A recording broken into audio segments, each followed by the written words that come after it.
he had more gold than any other kings in the world.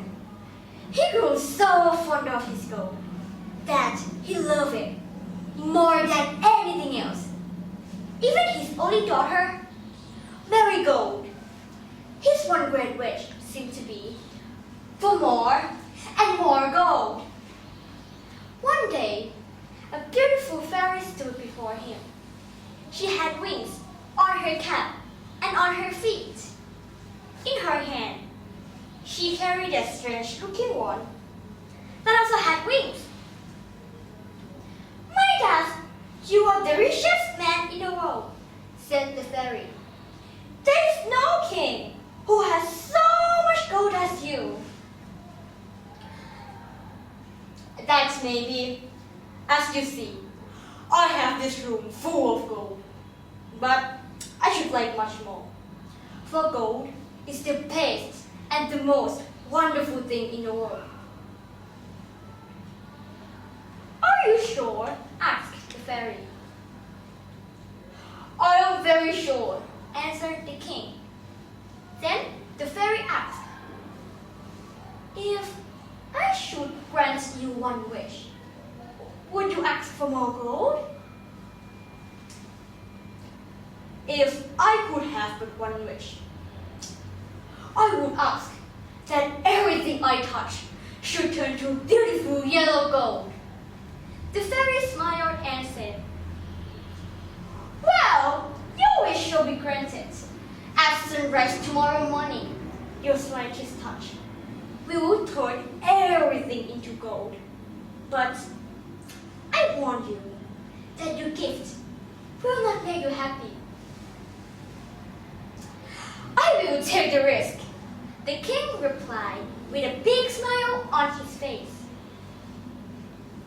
The next day, he woke very early. He was eager to see if the fairy's promise had come true.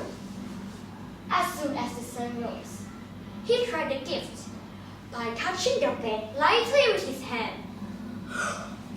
It's gold! He shouted. The king was wild with joy. Gold! Gold! Gold! Full of gold! They are all mine! He ran around the room,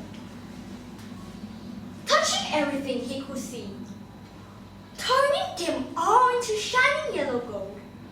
But once, he sat down to eat breakfast. A strange thing happened when he raised a glass of water to drink. It became solid gold. What? Not a drop of water? I'm so thirsty, he cried. The bread and meat turned to gold under his fingers. What happened? Not a thing could I eat. I was gold, gold, and gold. God, I'm so hungry, he moaned. Good morning, father, the king's daughter Marigold shouted, as she came running in from the garden. Of all living creatures, she was the dearest to him. He touched her with his lips.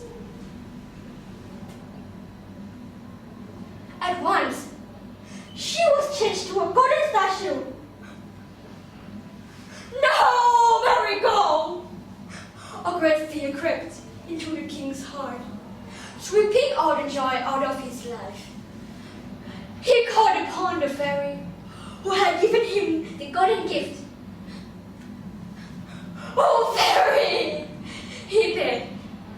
Take away this horrible gift. Take all my land. Take all my gold. Take everything. Only give me back my little daughter. In a moment, the fairy was standing before him.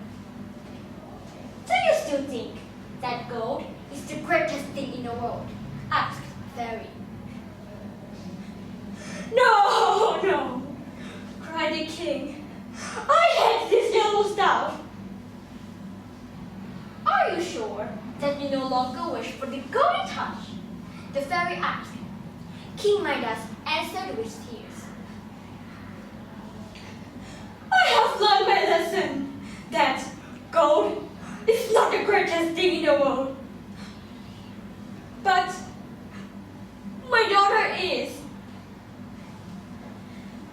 well, said the fairy.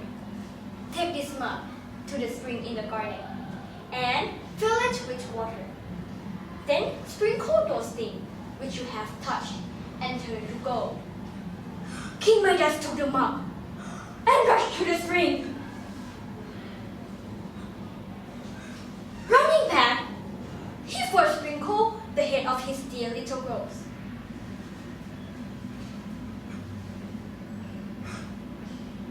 Instantly, she became his darling marigold again. He hated his golden touch so much that he sprinkled the golden food, chairs, tables, and everything else that he had turned to gold. The moral of this story is, you shouldn't be greedy and appreciate what you already have. No matter how large or small, you should be grateful for your family as well. Greed and envy will always try to tempt us. But no matter how strong the greed is, willpower and goodness of heart will always be stronger.